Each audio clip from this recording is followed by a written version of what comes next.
प्रेम से कहिए शिव गुरु महाराज की जय हो, सच्चे दरबार की जय हो।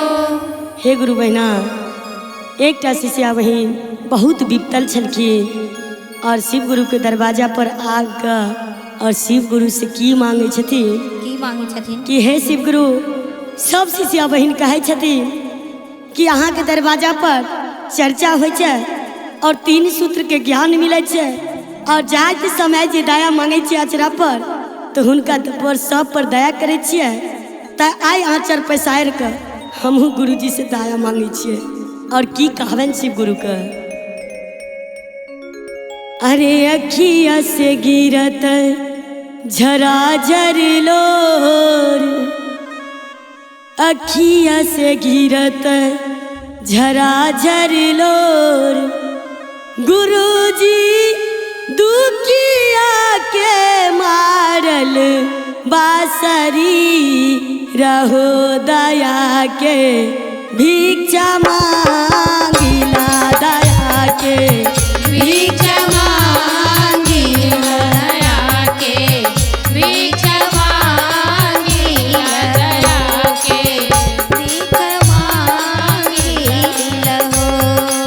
अखिया से गिरत झरा झरी लो, अखिया से गिरत झरा झरी लो, गुरुजी दुखिया के मारल बासरी रहो दया के भिक्षा मांगिले, दया के भिक्षा मांगिले, दया के भिक्षा मांगिले हो।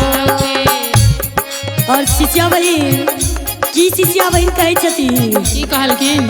सासु लागी मांगिल रोजी रोजगार, धर्मिंदर भैयल मांगिल रोजी रोजगार, ससुर के मांगब गोदिया के लाल, धर्मिंदर भैयल मांगिल गोदिया के लाल, गुरुजी भाभी लागी सोला हो सिंगार की दया के भिक्षा मांगिले, दया के भिक्षा मांगिले, दया के भिक्षा मांगिले, दया के भिक्षा मांगिले हो।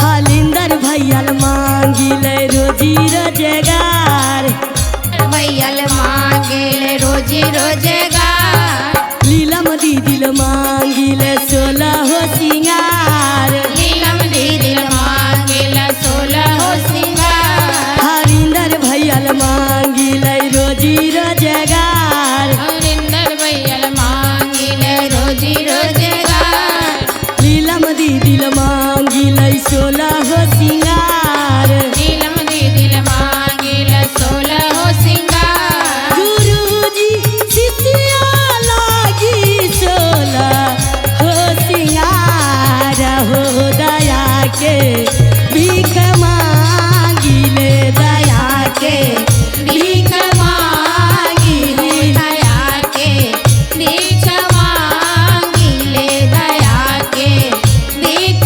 मांगिले, दया के भीख मांगिले हो।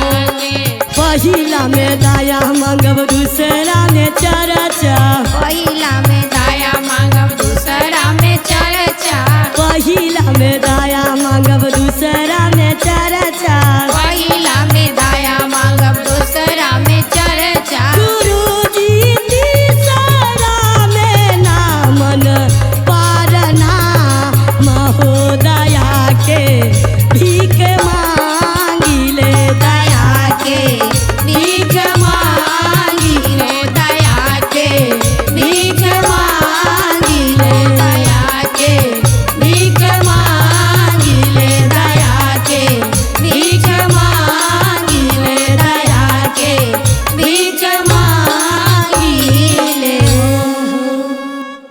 प्रेम से कहियो हर हर महादेव, हर महादेव, कहियो शिव शंभु भोलेनाथ की जय हो। हर हर महादेव। हर हर महादेव।